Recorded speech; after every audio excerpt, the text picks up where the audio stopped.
The monitor beside my wife's hospital bed beeped like a fading clock. I held her hand as my phone buzzed. A photo. My daughter, laughing in Hawaii. The smell of antiseptic had already soaked into my clothes. The soft hum of the machines became the rhythm of my days and nights. I hadn't left the hospital room in almost 3 days. The nurses had stopped suggesting I rest. They knew I wouldn't. My wife, Margaret, lay motionless beneath thin white sheets, her breath shallow, the rise and fall of her chest almost invisible beneath the flickering fluorescent light. Our daughter, Evelyn, had promised to come. "I'll be there soon, Dad. I just need to finish a few things," she said over the phone, her voice distant but sweet. I believed her, like any father would. I waited. Each hour that passed felt like a century carved into my heart. But when my phone finally buzzed that morning, it wasn't a flight confirmation. It was a photo. Evelyn, my only child, was smiling under a brilliant Hawaiian sun. Her golden hair shimmered in the light, her face glowing with joy. She was holding a coconut drink, standing by a turquoise ocean. The caption below read, "Finally taking that break I needed. Love you, Dad." For a long moment, I couldn't breathe. My thumb hovered over the screen as my reflection trembled in the glass. My wife's hand felt colder than before, and that single, stupid photo made the room even colder. I wanted to believe it was a mistake, an old photo, maybe, but the timestamp betrayed me. She had sent it today. That's when I realized something broke inside me. Not just my heart, but the faith I had in the little girl I raised. Margaret had always defended her. "She's young," she'd say. "She'll understand someday." But now, lying between life and death, my wife couldn't protect Evelyn from the truth anymore. Our daughter wasn't young. She was 32, old enough to know that family doesn't take vacations from goodbye. As I sat beside the bed, I reached for Margaret's frail hand. Her skin was paper-thin, translucent like the edge of a prayer. "She'll come," I whispered, though even I didn't believe it. The only answer was the rhythmic beep of the heart monitor. Night fell heavy that day. The hallway lights dimmed, the hospital hummed with quiet grief. I opened my old leather notebook, the one I used to fill with poems for Margaret when we were young. The ink bled through the paper as I wrote. "She sleeps while oceans sing her name, and someone else watches the sunset meant for her." I thought of Hawaii, the waves, the laughter, the drinks, the music, and felt something inside me rot. Around 2 a.m., the machine beeped erratically. I stood, heart pounding, as the nurse rushed in. Margaret's eyes fluttered open. "Ellison," she whispered. Her voice was fragile, almost breaking apart in the air. "Promise me, you'll forgive her." "Don't ask me that," I said through tears. "Please don't." She smiled weakly. "She's lost, love. Let her find her way back." Then her hand went still in mine. The sound that followed, that long, final tone from the monitor, will haunt me until my last day. When I walked out of that room, the world outside was beginning to glow with dawn. The first rays of sunlight touched the hospital windows, painting them gold. I sat in my car, Margaret's wedding ring pressed into my palm so tightly it left a mark. Driving home felt like crossing through a life that no longer belonged to me. Every street looked unfamiliar, every house too bright. When I opened the door, our home greeted me with silence. Her slippers were still by the bed. Her scarf, the red one she wore every winter, hung over the chair, as if waiting for her shoulders. Then I saw it. A postcard on the counter, resting beside a pile of unopened mail. A beach, a palm tree, a pink sunset. Aloha from Honolulu. It was postmarked 2 days ago. I laughed, a short, bitter sound that didn't belong to me. The timing was perfect. While my wife's heart was failing, my daughter was mailing me souvenirs from paradise. That evening, as the house darkened around me, my phone buzzed again. It was Evelyn. "Mom, okay? Coming back tomorrow. Miss you." My fingers hovered over the keyboard for nearly a minute. A dozen words formed and disappeared. I wanted to tell her what she'd missed, the last breath, the trembling fingers, the promise I couldn't keep. But I couldn't find the strength for any of that. So I wrote just 4 words. "Your mother is gone." I hit send.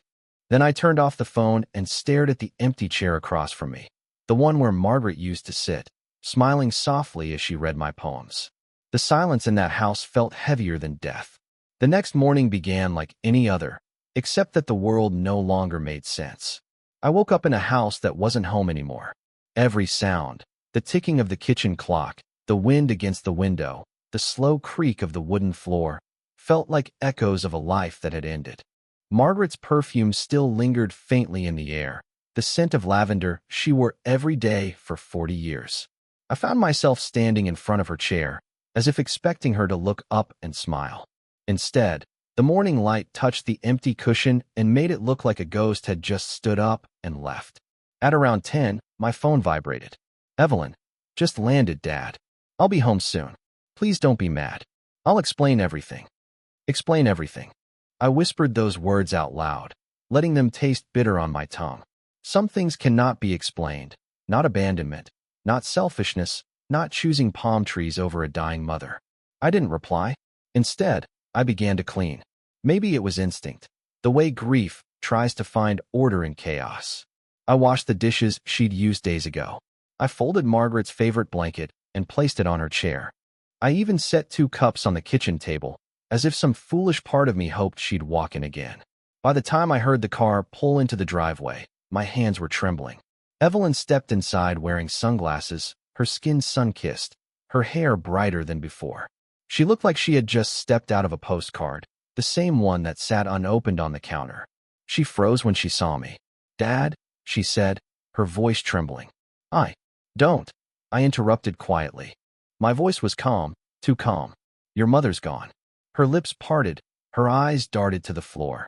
"When? 2 days ago." She took off her sunglasses. Her eyes were red, but I couldn't tell if it was from tears or guilt. "I didn't know. I thought she was stable." "You said she was holding on." "I said she was fighting," I corrected.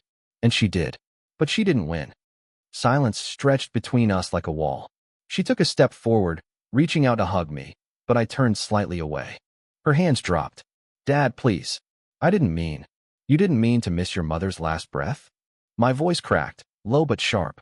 "You didn't mean to send me a photo from Hawaii while I held her hand in a hospital room?" Her mouth opened, but no words came.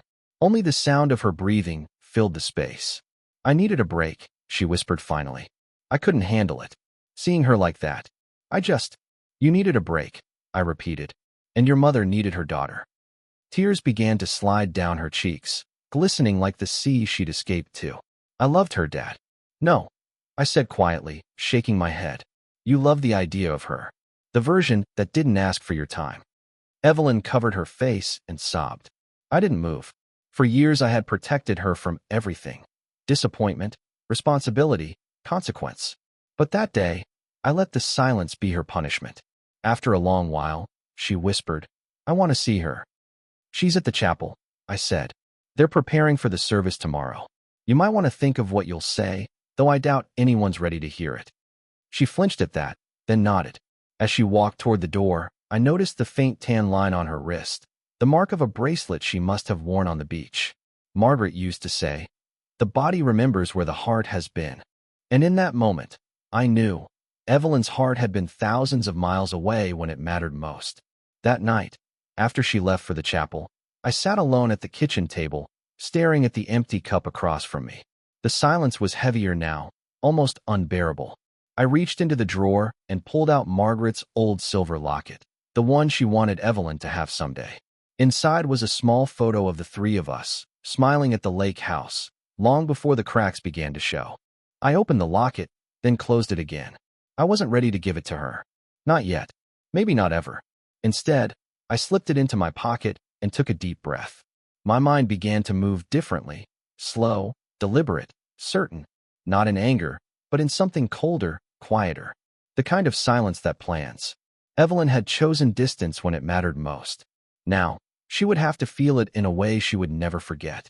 I looked at Margaret's picture on the mantel and whispered, "I'll keep my promise, love. I'll forgive her, just not yet." The chapel smelled of lilies and regret. Soft organ music drifted through the air, wrapping around the pews like smoke. I stood near the front, my wife's portrait framed in white roses. She was smiling in that photo, the same way she used to when she caught me stealing her morning coffee. Evelyn sat in the second row, her head bowed, her hands twisting a tissue that had long since lost its use. She wore black, but her face still carried the faint glow of sun. It was as if the tropics clung to her skin, mocking the sorrow she tried to perform. I watched her, not with anger now, but with a kind of hollow curiosity. Would she cry for her mother, or for herself? Would she whisper prayers or apologies? When the pastor spoke, I barely listened. His words, faith, peace, eternal rest, floated past me like wind. What I heard instead was the memory of Margaret's voice. Promise me you'll forgive her. I tried, but forgiveness doesn't come wrapped in flowers and hymns.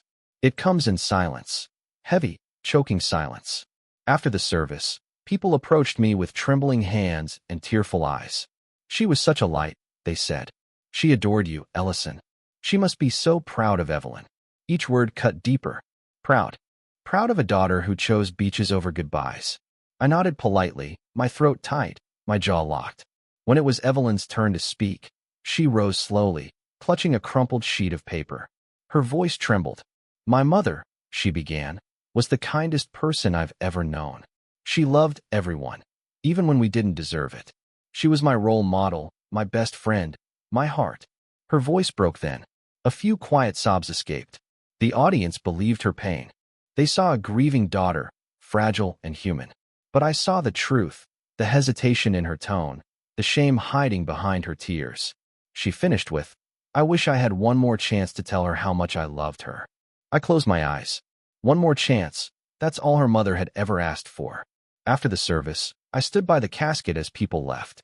One by one, they offered their condolences and disappeared into the gray afternoon. Evelyn stayed behind, staring at her mother's hands folded in stillness. Dad, she said quietly, I don't think I can live with this guilt. You'll have to, I replied. My voice wasn't cruel. It was factual, steady. Some lessons stay with us forever. Her shoulders shook. I should have been here. I don't know what I was thinking. You were thinking about yourself? I said simply. That's what you've always done. She looked up at me, eyes wet. Do you hate me? I hesitated. The truth was, I didn't. I just didn't know how to love her anymore. Not the same way. No, I said softly. But I can't look at you and not see the moment your mother took her last breath. She pressed her trembling lips together and nodded. I'll make it right. Somehow. There's no making it right, Evelyn. There's only what comes next. That night, I stayed behind after everyone left. The janitor turned off the lights, leaving only the dim glow of the candles by the altar. I sat in the back row, watching the shadows move across the coffin. I kept my promise. I whispered into the quiet. I didn't lash out. I didn't punish her. But, Margaret, how do you forgive someone who doesn't understand what they took from you? Outside, the rain began to fall, tapping against the stained glass windows. I stood and approached the casket one last time. My fingers brushed the edge of the wood. She'll feel it, I murmured. Not my anger. My absence. That's what will hurt her most.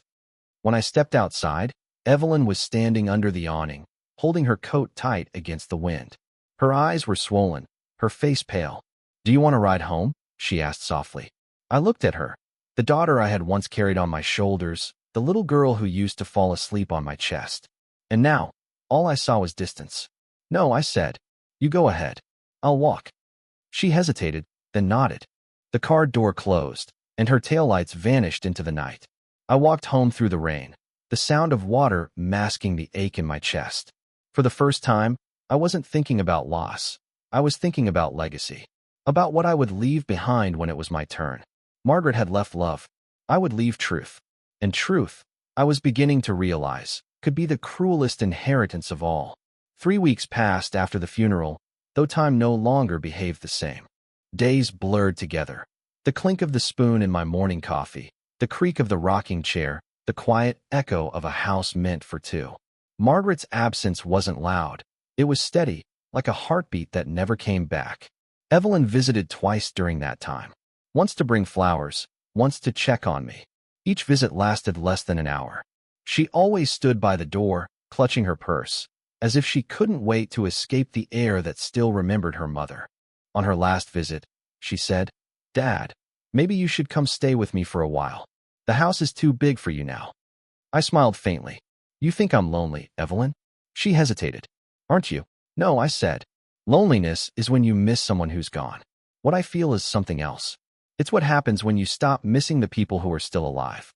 She didn't know what to say.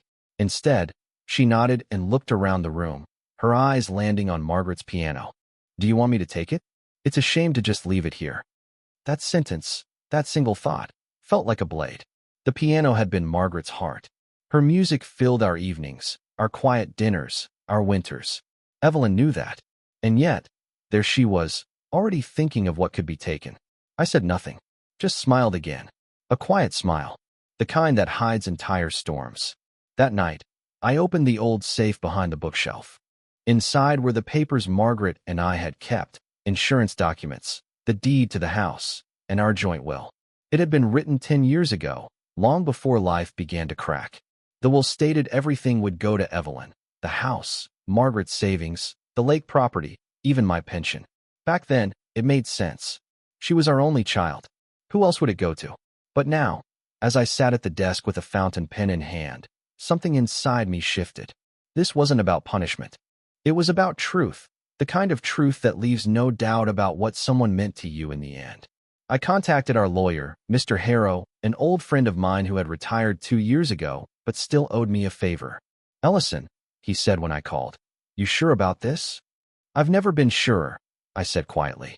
"I want everything handled privately. No confrontation. Just a reflection of reality." He sighed. "You're not doing this out of spite, are you?" "No, out of honesty." A few days later, I met him in his office. The new will was simple, direct, unemotional. The lake house would go to the local writing foundation, Margaret's favorite charity. The house we'd lived in would be donated to a hospice program for terminal patients.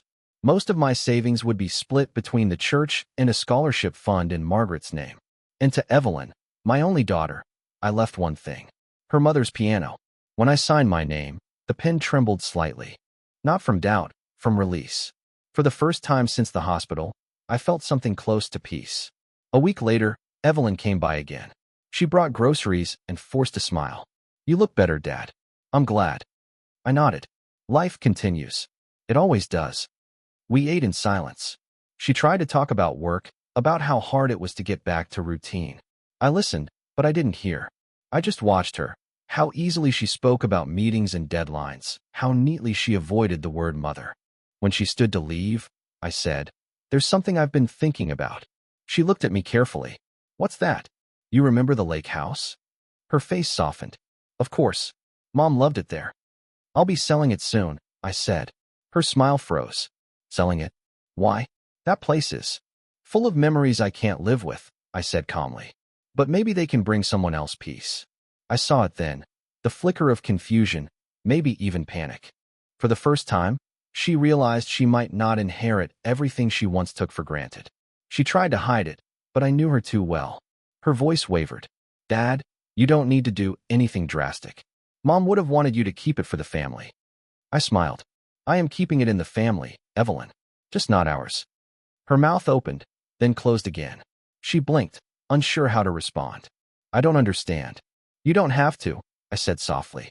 "You just have to live with what you've already done." She left soon after, her footsteps quick, her eyes glossy. When the door closed, I felt the stillness return, the kind of silence that speaks louder than any argument. I sat down at the piano. My fingers, clumsy with age, pressed a few keys. The melody that came out was broken, uneven, like a heart learning to beat again. "Forgive her," Margaret had said. And maybe, in my own way, I was. Because forgiveness doesn't always mean giving back what was lost. Sometimes it means letting someone finally feel the weight of what they threw away. It was a gray afternoon when the truth finally reached her. I was trimming the hedges outside when a black car pulled into the driveway. Out stepped Evelyn, holding a white envelope. Her face was pale, her eyes wide with something between disbelief and fear. "Dad," she said, voice trembling, "what is this?" I didn't have to ask what she meant. I recognized the envelope immediately. Harrow's stationery, the embossed gold seal in the corner. He had promised to send her a courtesy copy after everything was signed. I thought it might take weeks. Apparently, it didn't. She followed me inside, shutting the door behind her as if the wind might steal her words away. "Tell me this isn't real." I placed the clippers on the table and sat down calmly. "Every word is real, Evelyn." Signed, witnessed, and filed. Her hands shook as she opened the document. "You gave everything away. The house, the savings, the lake property, all of it. To strangers, charities, 2. Her voice broke. You left me nothing. Not nothing, I said softly. I left you your mother's piano. She stared at me as though she didn't recognize the man sitting in front of her. That's it? After everything? After all I've done for you? I tilted my head. All you've done for me. I repeated slowly. Enlighten me, Evelyn. Was it the phone call you ignored while your mother was dying, or the vacation photos you sent me from paradise? Her jaw clenched. That's not fair. Fair. I leaned back, exhaling sharply. You're right. It isn't fair. It's never been fair. Your mother and I spent decades building a life for you, giving you everything, shielding you from pain, responsibility, and consequence. And when she needed you most, you gave her silence. Tears welled in her eyes. I made a mistake, Dad. I didn't know it would be the end. You chose not to know, I said, because knowing would have meant facing reality. And reality isn't as comfortable as a cocktail by the ocean. She covered her face with her hands, her shoulders shaking. I loved her, she whispered. I believe you, I said quietly. But love without sacrifice isn't love, Evelyn. It's convenience. The room fell silent, the only sound the slow ticking of the wall clock. She looked around the house, at the framed photos, the furniture, the shadows of a life she had once assumed would belong to her someday. For the first time, I saw a realization dawn on her. You really did it, she said softly. You actually rewrote everything. Yes, I said, because love should be earned, not inherited. She pressed her trembling fingers against her forehead. You're punishing me. I shook my head. No, punishment fades. This is a lesson. One your mother hoped you'd never have to learn this way. Her lips quivered. Mom would have never agreed to this. You're right, I said. She would have forgiven you instantly. She would have held your hand and told you it's okay. But she also would have wept quietly when you left the room. Evelyn's tears spilled freely now. What do you want from me? Nothing, I said softly. For once, Evelyn, I want nothing from you. I've spent my whole life wanting you to visit, to care, to call, to remember who raised you. And I'm tired. She stared at me for a long moment, then whispered, You hate me. No, I said again calmly. I hate what you've become.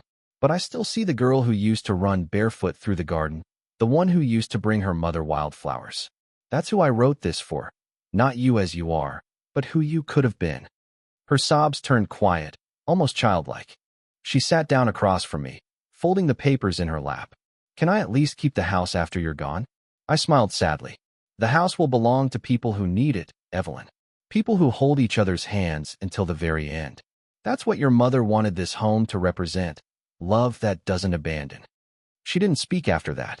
The silence between us stretched for what felt like an eternity. Finally, she stood. I don't know if I can ever forgive you for this. I looked up. That's all right. You'll understand someday. Forgiveness always arrives late, usually when there's no one left to hear it. She turned and walked out, the envelope clutched against her chest like a wound she couldn't hide. I listened to the sound of her car engine fading down the street. Then the quiet returned. Thick, heavy, permanent. I sat there for a long time, watching the evening light drift across Margaret's piano. Its surface gleamed like it was alive, like it was waiting for her hands. I approached it and ran my fingers along the keys. The sound that came out was raw, uneven, but it filled the room like a ghost's lullaby. Did I go too far? I whispered. The house didn't answer. It never did. But somewhere inside that silence, I thought I heard Margaret's voice, soft, distant, forgiving. She'll find her way, Ellison. You just had to let her lose something first. I nodded slowly, tears gathering in my eyes. Then let her learn, I murmured. Let her finally understand what love costs. It had been almost 2 months since Evelyn found out about the will. In that time, she didn't visit once. No calls, no messages, just a heavy silence that seemed to stretch across the days like fog over the lake. I told myself it was for the best, that she needed time to feel the consequences of her choices. That maybe, absence would teach her what presence never could. But as I sat alone each morning, drinking coffee from the same cracked mug Margaret had given me 20 years ago, I began to feel something else. Not guilt, not quite, but a faint ache. Like an echo of love that refused to die, no matter how deep it was buried. The days grew shorter, the air colder. One evening, as the first snow began to fall, there was a knock on the door. I knew that rhythm instantly. 2 quick taps, then one slow. It was the same knock she'd used since she was a child. When I opened the door, Evelyn stood there in a gray coat dusted with snowflakes. Her eyes were red, her face tired. "Hi, Dad," she whispered. I stepped aside silently. She entered cautiously, as if the house itself might reject her. Her gaze lingered on the piano, covered with a white sheet. "I didn't think you'd come back," I said finally. "I almost didn't," she admitted. "But I couldn't stop thinking about what you said. About Mom. About me." She swallowed hard. "You were right. I ran away. I've been running all my life." I didn't answer. I poured her a cup of tea and set it on the table. She took it, her hands trembling slightly. "I started going to the hospice center downtown," she continued. "The one you donated the house to. I've been volunteering there every weekend." That caught me off guard. I looked at her, really looked at her, the dark circles under her eyes, the way her voice softened when she spoke. There was something different now. "What made you do that?" I asked quietly. "Because I wanted to understand," she said, "what it feels like to be there. To see people fight for every breath and still be thankful for another sunrise." She exhaled shakily. I thought it would break me, but it didn't. It changed me. For a long while, we sat in silence. The snow tapped against the windows, and the fireplace crackled softly. She looked around the living room. Every photo, every shadow still untouched since Margaret's passing. "I miss her," she whispered. "I know," I said. "I used to think I'd have more time, that she'd always be there to forgive me." Her eyes met mine. "But she's not. And now I have to live with that."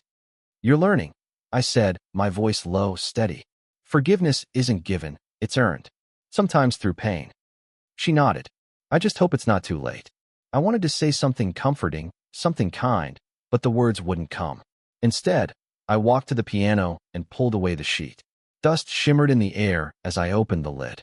Margaret's music sheets still lay there, notes scribbled in her handwriting. Evelyn approached slowly, as if afraid the piano might reject her, too. "Play something," I said. She hesitated. "It's been years." "Then start again." Her fingers hovered above the keys, uncertain. The first few notes were rough, off-key, clumsy like the first steps of a child.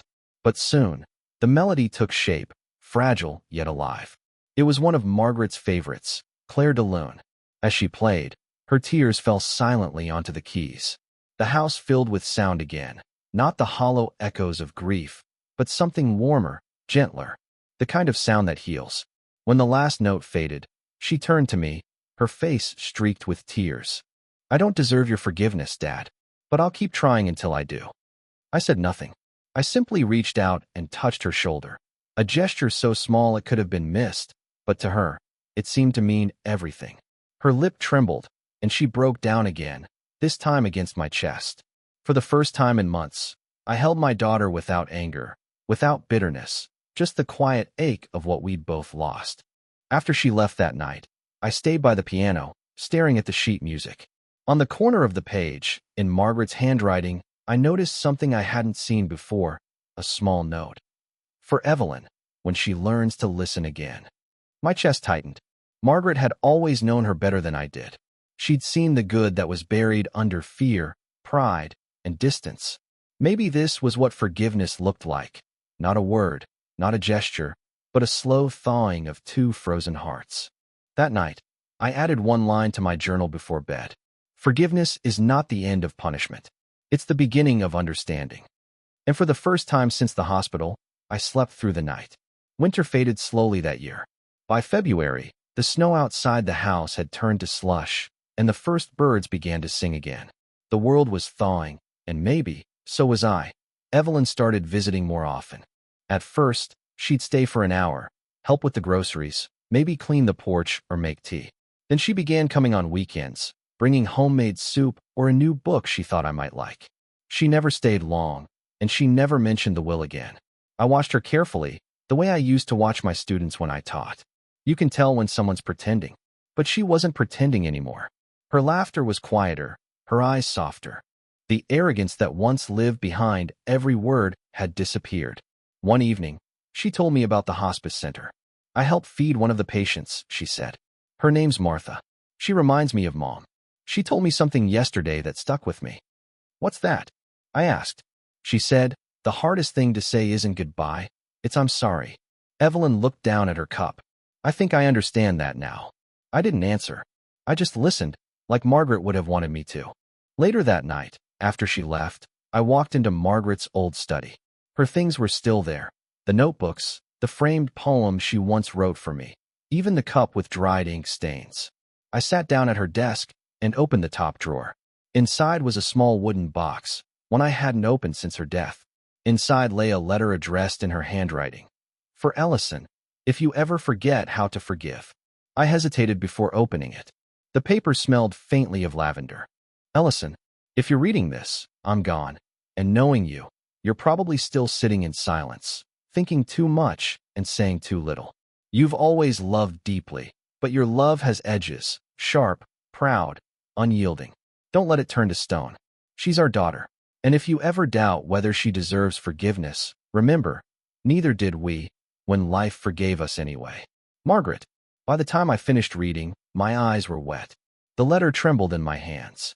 I placed it back in the box and whispered, "You still know me too well, love." The next morning, Evelyn arrived early. She was carrying a small wooden frame. "I found this in Mom's things at the storage unit," she said, handing it to me. It was an old photo, the three of us at the lake house, sunburned and laughing. Margaret was splashing water at me while Evelyn clung to my back. The picture was crooked and faded, but it felt alive. "I remember this day," I said softly. "So do I," she whispered. "I wish I'd never forgotten what that felt like." We sat together in silence for a long time, just staring at the photo. The air between us felt different, not heavy like before, but fragile, delicate, like glass mending itself. Then Evelyn said something I didn't expect. "I want to buy the lake house back someday." I raised an eyebrow.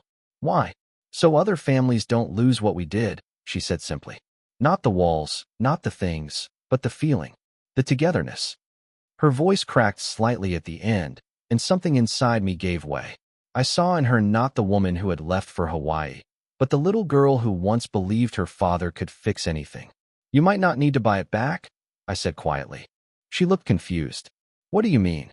I smiled faintly, just thinking out loud. That evening, after she left, I sat down at my desk again. I pulled out the copy of my will and stared at it for a long time. The ink was dry, the decision's final, but maybe Margaret was right. Love shouldn't be an execution. I picked up my pen and began to write a note to Harrow. "I'd like to make an amendment," I wrote. "There's been growth." I didn't finish the letter. I folded it neatly and left it on the desk, just in case tomorrow felt different.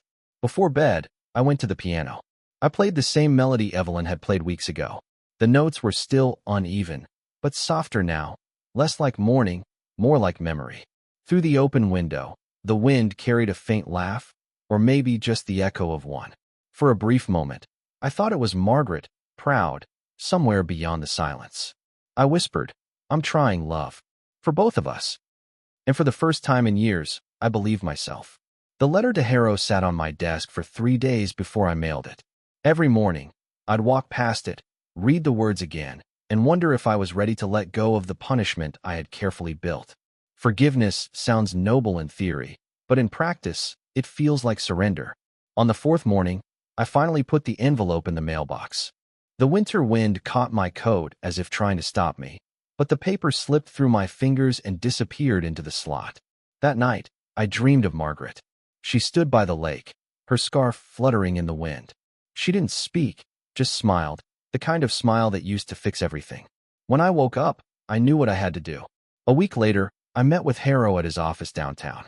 He looked older than before, his hair thinner, his voice softer. "You're making me rewrite history again," he joked gently as he poured 2 cups of coffee. "Not history," I said, "just the ending." He nodded. "So what do you want to change?" I took a deep breath. "Add her back in." His pen froze midair. "You're sure?" "I am," I said, "but not the way it was before. Leave the donations to the hospice and the foundation. Those stay. But the house, the savings, she should have them. Not because she deserves them, but because she's learning to." He leaned back, studying me for a long moment. "Margaret would be proud," he said quietly. I smiled faintly. That's all I need to hear. When I left his office, I felt lighter, as if the air itself had forgiven me. Snow was melting along the sidewalks, turning the city into a mosaic of water and reflection. Somewhere between grief and grace, I had made peace with myself. 2 weeks later, Evelyn came by again. This time, she brought company, a woman in her 50s, wearing a soft blue sweater and a gentle smile.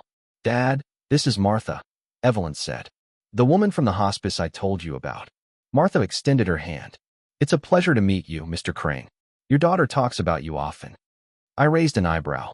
"All good things, I hope." "Mostly," she laughed. Evelyn blushed.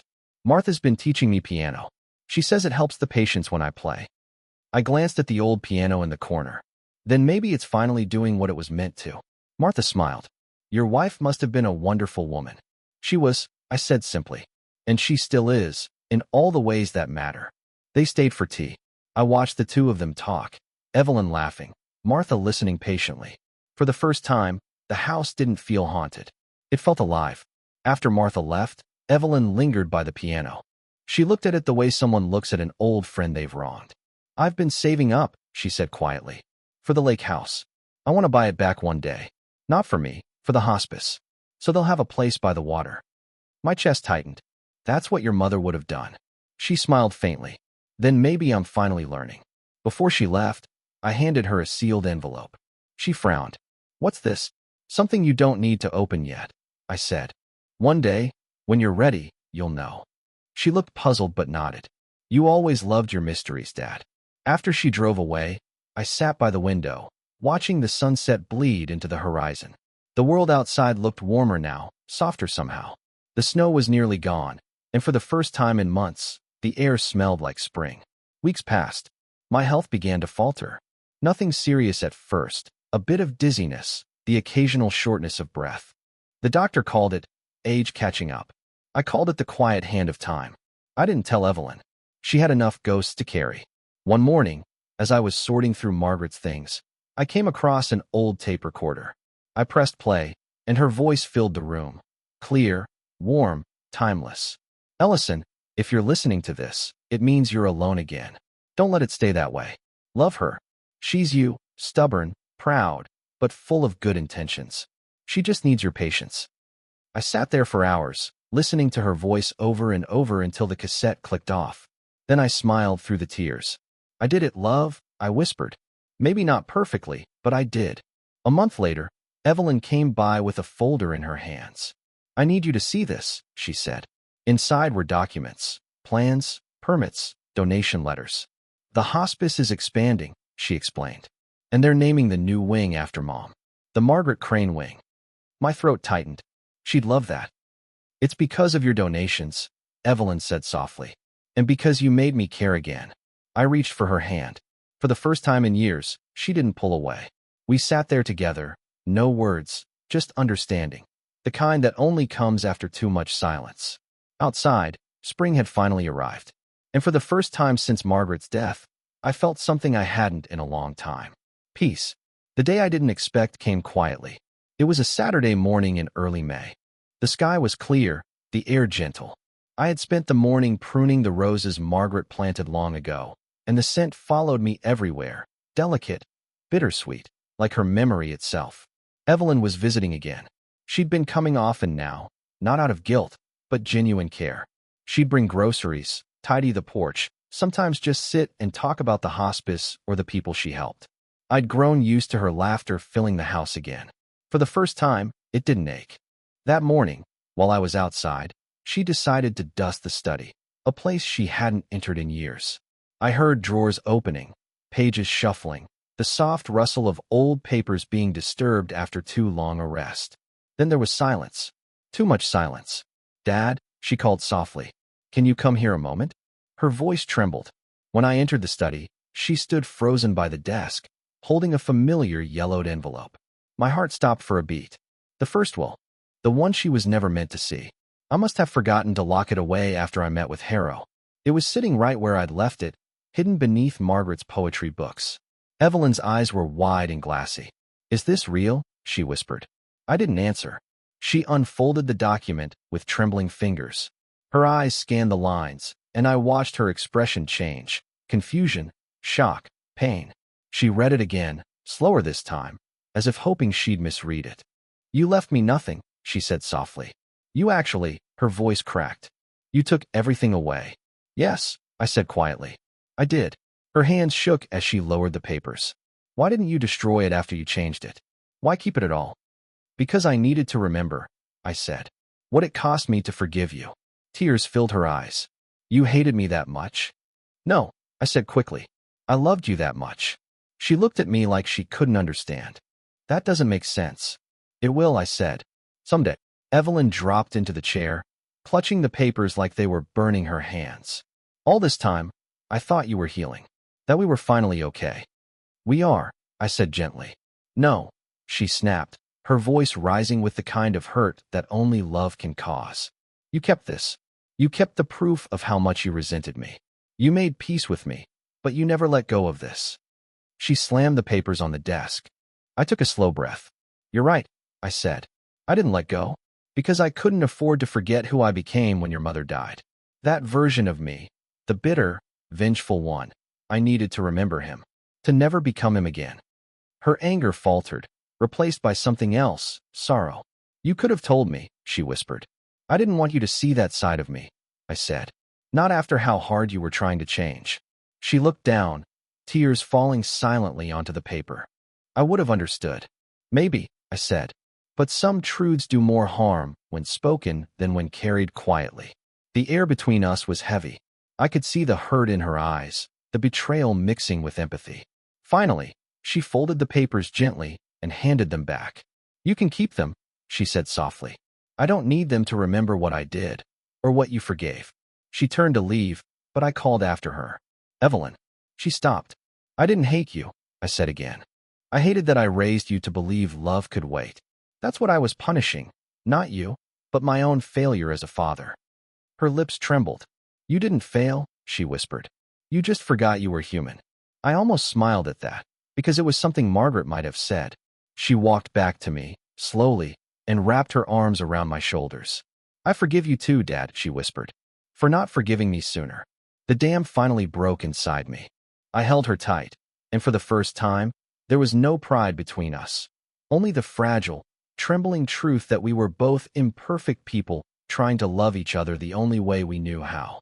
After she left that day, I sat in the study, holding the old will. I stared at my signature at the bottom, strong, deliberate, written in pain. Then I took the document to the fireplace. The paper caught flame instantly, curling in orange and gold. I watched it burn until the last ember faded into ash. Margaret's photo stood on the mantel, her smile catching the firelight. I whispered, "It's done, love. Finally done." Outside, the first warm rain of spring began to fall. And inside, for the first time, the silence didn't hurt anymore. The summer sunlight poured softly through the lace curtains, painting golden lines across the old wooden floor. The house was quiet, but not the same kind of quiet that used to haunt me. This one was gentler, warmer, like the world itself had finally forgiven me. Evelyn came by almost every day now.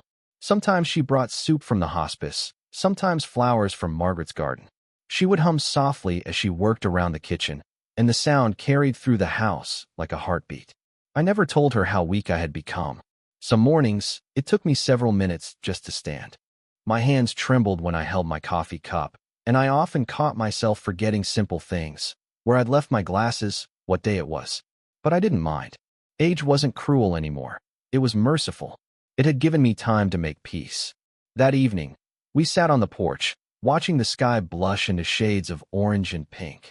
Evelyn leaned against the railing, her hair catching the last light. You know, she said quietly, Martha told me today that forgiveness isn't something you give. It's something you become. I smiled faintly. Sounds like something your mother would have said. She probably did. Evelyn laughed softly. I think Martha just borrowed it. We both fell silent, listening to the cicadas hum. After a while, I said, You've changed, Evelyn. She looked over at me, her eyes glistening. I had to. Losing Mom broke me. But losing you, even for a while, that almost destroyed me. I didn't realize how far I'd gone until you stopped reaching for me. I turned my gaze to the horizon. Sometimes a hand has to let go for the other one to learn how to hold. She nodded slowly, understanding. Then she reached for my hand, and for the first time in years, I didn't pull away. We sat like that for a long time, the sun disappearing, the air cooling, our silence finally free of pain. When she left that night, she hugged me longer than usual. "See you tomorrow, Dad," she whispered. I smiled. Tomorrow, I promised, though deep down, I knew there wouldn't be many tomorrows left. The next morning, the house was quiet again. The air felt heavier somehow, the way it does before rain. I walked slowly into my study, the room where my life now lived in papers and ink. On the desk sat Margaret's photo, her smile eternal, her eyes full of light. I opened my journal, the one I'd written in every day since she passed. Its pages were filled with my regrets, my prayers, my slow journey from bitterness to peace. I wrote one last entry. Love survives not through memory, but through forgiveness. Forgiveness is how we remember with mercy. Then I folded the note, placed it inside the journal, and set it beside a sealed envelope marked with Evelyn's name. Inside was the letter I had written weeks ago, the one I'd never been brave enough to hand her. My heart ached, but not from sorrow. It was tired, the kind of tired that comes after a lifetime of fighting invisible battles. I closed my eyes and whispered, "I'm coming home, love." 2 weeks later, Evelyn stood in the same study, her hands trembling as she held the letter addressed to her. The morning light poured in, soft and golden, illuminating every memory that still lived in those walls. She sat down at the desk, my desk, and carefully broke the seal. The letter unfolded easily, as though it had been waiting for her all along. "My dearest Evelyn, if you're reading this, I've already joined your mother. Don't mourn too long. We've both had more love than most ever find. When your mother died, I thought my heart went with her. I didn't realize that part of it stayed in you. Even when I couldn't see it, even when pain blinded me, you carried the best of both of us." I wrote a will out of anger once. It was my way of shouting when I couldn't speak. But forgiveness changed that. You changed that. I want you to know that every donation, every gift, every act of kindness we left behind, they're yours too. They exist because of who you became, not because of what I lost. Your mother always said love isn't about who's right, it's about who stays. And, Evelyn, you stayed. Keep the house. Fill it with laughter again. Keep the piano. Let it teach you how to listen when words fail. And one day, when you have children, tell them that forgiveness is our family's truest inheritance. Love always. Dad. By the time she finished reading, her tears had soaked the page. She looked around the room. The books, the piano, the roses swaying outside the window. Everything was still here. Nothing was lost. She stood and walked to the piano. The lid creaked softly as she lifted it. The last piece of music her mother had ever played, Clair de Lune, was still sitting there. Evelyn took a deep breath and placed her hands on the keys. The melody began softly, uncertain at first. But then it grew, richer, fuller, carrying through the rooms, through the open windows, out into the world. The house that once echoed with grief now sang with light. As she played, she whispered through the tears, "I understand now, Dad. You didn't want to punish me. You wanted to teach me how to love." Outside, the sky glowed gold, and a breeze passed through the roses, carrying the sound of her music toward the lake. For the first time, she felt them both there, her mother and her father, not watching, not judging, but simply listening. When the final note faded, Evelyn closed the piano lid and smiled through her tears. She whispered into the quiet, "I'll take care of it all, I promise." The house didn't answer, but she could almost swear it breathed again. And somewhere in that stillness, in the gentle hum of life, in the faint rustle of the roses, love lived on.